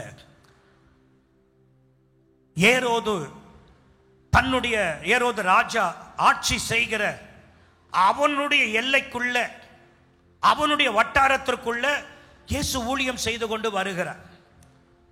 இப்ப ஏரோது என்ன செய்கிறானா, இயேசுவை கொலை செய்ய வேண்டும். ஏன்னா திரளான ஜனங்கள் அவருக்கு பின்னாடி போகிறது, ஏராளமான மக்கள் அவரை சுற்றி வளைந்து கொள்ளுகிறார்கள். நாளடைவில் இப்படியே விட்டுவிட்டால் தேச மக்கள் எல்லாரும் இயேசுவுக்கு பின்னாடி போயிடுவாங்க, இந்த ராஜ்யத்தை தன்னுடைய கைவசப்படுத்திக் கொள்ளுவான் அப்படின்னு ஒரு தவறான எண்ணங்கள் மனநிலை அவர்களுக்கு இருந்தபடியினால இயேசுவை கொலை செய்யணும் என்கிற ஒரு திட்டத்தை வகுக்கிறார். அவன் போடுகிற திட்டம் கசிந்து இப்பொழுது வெளியே தெரிந்தவுடனே, இயேசுவை நேசிக்கிறவர்களுக்கு அது தெரிந்தவுடனே ஓடோடி இயேசுவிடத்தில் வந்து சொன்னாங்க, இயேசுவே எவ்வளவு சீக்கிரம் இந்த இடத்தை விட்டு நீர் போக முடியுமோ சீக்கிரமாக போயிடும். ஏன்னா ஏரோது உம்மை கொலை செய்ய வகை தேடுகிறான், ஏரோது உம்மை கொலை செய்ய பார்க்கிறான் அப்படின்னு சொன்ன உடனே இயேசு, அப்படியா, என்ன கொலை செய்ய பார்க்கிறானா? நான் இருக்கிறது அவனுடைய ஆட்சிக்குட்பட்ட இடம் தானே, சரி நான் போயிடுறேன் அப்படின்னா போனாரு. வந்தவன் இடத்துல சொல்லி அனுப்புறேன், நான் சொன்னதாக அந்த நரிக்கு போய் சொல்லுங்க, எருசலேமுக்கு புறம்பே அவனுடைய ராஜ்யபாரம் இருக்கிற இந்த எல்லையில ஒரு தீர்க்கதரிசியும் கொல்லப்பட ஆகாது என்றும் ஒருவனும் கொல்லப்பட முடியாது என்று சொல்லுங்க. நான் இன்னைக்கும் நாளைக்கும் நாளை மறுநாள் வரைக்கும் இதே இடத்துல நான் என்ன செய்யணும் சொல்லுங்க? நடமாடணும், ஊழியம் செய்யணும், பிதாவின் சித்தம் செய்யணும். 3 நாள் இந்த இடத்துல செய்யணும், ஊழியம் செய்ய வேண்டியது இருக்கு. என்ன கொலை செய்யணும்னு சொல்றானா, நான் சொன்னதாக போய் அந்த நரிக்கு போய் என்ன செய்ய, ஒருத்தனை கொல்ல முடியாது. எதிர்த்தாரா பணிந்தாரா சொல்லுங்க பார்க்கலாம். நான் சொல்லுவேன், எதிர்ப்பு என்கிற ஒன்று நம்முடைய வாழ்க்கையில வரும் பொழுது நமக்கு என்ன வேணும்? துணிவு வேண்டும். எனக்கு பிடித்த ஒரு வசனம் மார்க் 15:43 சொல்லி முடிக்கிறேன். மார்க் 15:43 வாசித்து பாருங்க. கனம் பொருந்தின ஆலோசனைக்காரனும் அரிமத்தியா ஊரானும் தேவனுடைய ராஜ்யம் வர தேவனுடைய ராஜ்யம் வராதா என்று காத்திருந்தவனும் ஆகிய யோசேப்பு என்பவன் வந்து பிலாத்துவின் இடத்தில் துணிந்து போய், அந்த வார்த்தையை நான் முக்கியப்படுத்துகிறேன், துணிந்து போய் இயேசுவின் சரீரத்தை கேட்டான். நல்லா கவனிங்க. இயேசு கிறிஸ்து மரித்து சிலுவையில தொங்கிக் கொண்டு இருக்கிறார். அவருடைய சரீரமானது சிலுவையில தொங்கப்பட்டு கொண்டு இருக்கிறது. சீசர்கள் வந்தாங்க, தூரத்தில் நின்று கொஞ்சம் பேர் பார்த்தாங்க, போயிட்டாங்க. இயேசுவினுடைய தாயாகிய மரியாளும் தூரத்தில் நின்று பார்த்தா, போயிட்டா. அவரால் நன்மை பெற்று வந்த கலிலேயாவில் இருந்த மக்கள், எருசலேமிலிருந்து வந்த மக்கள், யூதேயாவில் இருந்து வந்த மக்கள் ஏராளமான பேர் வந்தாங்க. ஆண்டவரை சிலுவையில் அடித்து தொங்க விடுகிற காட்சியை தூரத்தில் இருந்து பார்த்து விட்டு அவர்களும் என்ன செய்துட்டாங்க, போயாச்சு. யாருமே அவருக்கு உதவி செய்ய முடியாது. ஏன்னா ரோம பேரரசுடைய ஆட்சி காலம். இப்போ எல்லாரும் மரித்துட்டாருன்னு சொன்ன உடனே எல்லாரும் போயிட்டாங்க. சீசர்களுக்கு கூட தைரியம் இல்லைங்க. இயேசுனுடைய சரீரத்தை சிலுவையிலிருந்து இறக்கி தாங்க, நாங்க போய் அடக்கம் பண்ணணும்னு கேட்க சீசர்களுக்கு தைரியம் இல்லை. அவரால் நன்மை பெற்ற ஏராளமான மக்கள் இருந்தாங்க, ஒருத்தனுக்கும் தைரியம் இல்லை. ஆனா இந்த அரிமத்திய ஊரனாகிய யோசேப்பு ஒருவன் மாத்திரம், இவர் அந்தரங்க சீஷன், இயேசுவிடத்தில் அப்பப்போ வந்து அவருடைய உபதேசத்தை கேட்கிறவன், அவருடைய வார்த்தையை கேட்கிறவன். அவன் என்ன செய்தான், தேசத்துல அவன் யாருன்னா, அவனை பற்றி என்ன சொல்லுதுன்னா கனம் பொருந்தினவன். அப்படின்னா எல்லாருக்கும் அறியும்படி, எல்லாராலும் அறியப்பட்டவன் அவன். ஆலோசனைக்காரன், ஒரு நல்ல உயர்ந்த பதவியில் இருக்கிறவன், அந்த பகுதியில் இருக்கிற எல்லா மக்களாலும் அறியப்பட்டவன். ஏன்னா இப்ப இயேசுவை சிலுவையில் அடிச்சது என்ன சொல்லி அடிச்சிருக்கிறாங்கன்னா, ஒரு கல்லனை போல அடிச்சிருக்கிறான், ஒரு குற்றவாளியை போல அடிச்சிருக்கிறான். இப்ப இந்த சரீரத்தை அடக்கம் செய்யணும்னு கேட்டா என்ன நடக்கும் அப்படின்னா, ஒரு குற்றவாளிக்கு இவன் ஏன் முன்னாடி வருகிறான் என்று சொல்லி அவனை பிடித்து அடுத்து என்ன செய்வாங்க, விசாரணை மேற்கொள்ளுவாங்க. அதனால யாருமே கிட்ட போகல, எல்லாம் பயந்து கொண்டு இருக்கிறாங்க. என்னுடைய பதவி போனாலும், எனக்கு இருக்கிற பட்டம் போனாலும் பரவாயில்லை, துணிந்து, அந்த வார்த்தை அதனால தான் எழுதப்படுகிறது, அரிமத்திய ஊரனாகிய யோசேப்பு பிலாத்துவின் இடத்துல, எந்த பிலாத்து இயேசுவை மரண ஆக்கினை கொடுத்து சிலுவையில் அறைய ஒப்பு கொடுத்தானோ அதே கவர்னர், ரோம கவர்னர் இடத்துல போய் அதே யோசேப்பு போய் கேட்கிறான், இயேசுவை சிலுவையில் இருந்து இறக்கி கொண்டு போக எனக்கு உத்தரவு தாங்க என்று சொல்லி. எப்படி போனானா சொல்லுங்க பார்க்கலாம், துணிந்து. ஒரு ஆமென் சொல்லுங்க பார்க்கலாம். பிலாத்து தான் இதுவரைக்கும் தன் பதவியை காப்பாற்ற, இவன் தான் இயேசுவை கொலை செய்ய உத்தரவு கொடுத்தவன், இவன் தான் எதிர்ப்பாளு, அவனே அவனிடத்திலேயே துணிந்து போனான். நான் சொல்லுவேன் 3 காரியம். முதல்ல சொல்லுங்க பார்க்கலாம், தோல்வி வந்தால் நீ பொறுமையாயிரு, வெற்றி வந்தால் பணிவாயிரு, எதிர்ப்பு வந்தால் துணிவு தேவை. இப்படி இருந்தா நம்முடைய ஆவிக்குரிய ஜீவியம் ஆசீர்வதிக்கப்படும். ஒரு ஆமென் சொல்லுங்க பார்க்கலாம். அன்றைக்கு மரியாள் இடத்துல ஆண்டவர் சொன்னார், தேவையானது ஒன்று. இன்றைக்கு நான் சொல்லுகிறேன், ஒரு ஆவிக்குரியவனுக்கு தேவையானது 3: பொறுமை, பணிவு, துணிவு. நம்ம எல்லாரும் அப்படி எழுந்து நிற்கலாம். எல்லாரும் எழுந்து நிற்போம்.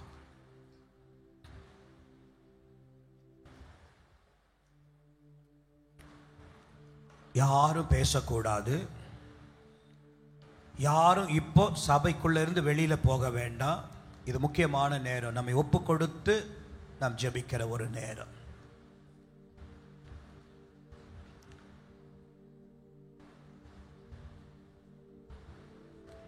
கேட்ட இந்த வார்த்தையை கர்த்தருடைய கரங்களில் ஒப்பு கொடுத்து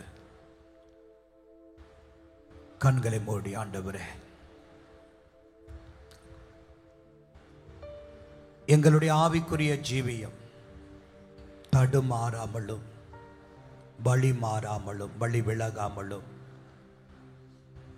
எங்களுடைய ஆவிக்குரிய ஜீவியம் அழிந்து போகாமலும் எங்கள் ஆவிக்குரிய ஜீவியம் பச்சை மரம் போல ஓங்கி வளருகிற, நதி ஓரமாய் நாட்டப்பட்டு இருக்கிற ஒரு மரம் போல ஓங்கி வளர்கிறதாய் மாற்றப்பட கிருபை செய்யுங்கப்பா. 3 காரியங்கள் மிக முக்கியமான தேவை. ஒரு ஆவிக்குரியவனுக்கு மிக முக்கிய தேவை 3. 1, கிறிஸ்தவ ஜீவியத்தில் ஆண்டவரையே நீ நம்பி இருந்தாலும் பற்பல இடங்களிலிருந்து பற்பல விதங்களில் சில தோல்விகள் வரும். அந்த தோல்வி உன்னை அழிப்பதற்கல்ல. அந்த தோல்வியின் நேரத்தில் பொறுமை தேவை. அது உன்னை யார் என்பதை முடிவில், அந்த பொறுமையினுடைய முடிவு நீ யார் என்பதை விளங்க பண்ணும். கிறிஸ்தவ ஜீவியத்தில் வெற்றியின் மேல் வெற்றியை நீ பார்க்கிறியா? ஒரு உயரத்துக்கு போறியா? நீ எவ்வளவு உயரத்தில் போனாலும் உனக்கு வேண்டியது ஒரு பணிவு. அது இல்லைன்னா உன் வாழ்க்கை அழிந்து விடும். இயேசுவை பாருங்க. ஒரு பக்கம் அவர் தேவனுடைய குமாரன், மறுபக்கத்தில் தேவனுக்கு சமமா இருக்கிறது. கொள்ளையாடின பொருளாக எண்ணாம சிலுவையின் மரண பரியந்தம் தன்னை தாழ்த்தினார் என்று வேதம் சொல்லுது. தாழ்த்தினார், பணிவு. 3வது எதிர்ப்பு. தெய்வ பிள்ளைகளுடைய வாழ்க்கையில் உன்னுடைய விசுவாசத்தின் ஓட்டத்தை நிறுத்த, நீ தேவன் மேல வைத்திருக்கிற நம்பிக்கையை நிறுத்த, உன்னுடைய பரிசுத்த வாழ்க்கைக்கு விரோதமாக பல போராட்டங்கள், எதிர்ப்புகள் வரும். இந்த நேரம் நீ துணிந்து செயல்படணும். துணிவு தேவை. நான் சொல்லுவேன், பொறுமை, பணிவு, துணிவு உனக்கு தேவை. அந்தந்த காலங்களுக்குரிய காரியங்களை நீ நடப்பிப்பாயானா இந்த உலகத்திற்கு உன்னை அடையாளப்படுத்த காட்ட தேவன் உண்மை உள்ளவராயிருக்கிறார். அவர் உத்தமராயிருக்கிறார். இப்பொழுதும் கேட்ட இந்த வார்த்தையிலிருந்து ஒரு வார்த்தை என் வாழ்க்கையில், எந்த வார்த்தை நம்முடைய மன அறையில் எழுதப்பட்டதோ ஊடுருவி பாய்ந்ததோ உள்ளத்தில், அந்த ஒரு வார்த்தைக்கு என்னை ஒப்பு கொடுக்கிற என்னை உருவாக்குங்கப்பா, என்னை மாற்றுங்க ஆண்டவரே என்று சொல்லி நல்ல வாயை திறந்து ஸ்தோத்திரத்தோடு 2 நிமிஷம் வாயை திறந்து எல்லாம் சத்தமா ஸ்தோத்திரத்தோடு ஜெபிங்க. ஹalleluya ஹalleluya ஹalleluya ஹalleluya இயேசுவே ஹalleluya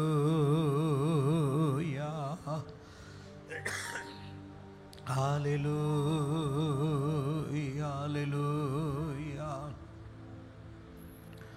பரிசுத்தரே, நாங்கள் உம்மை துதிக்கிறோம்.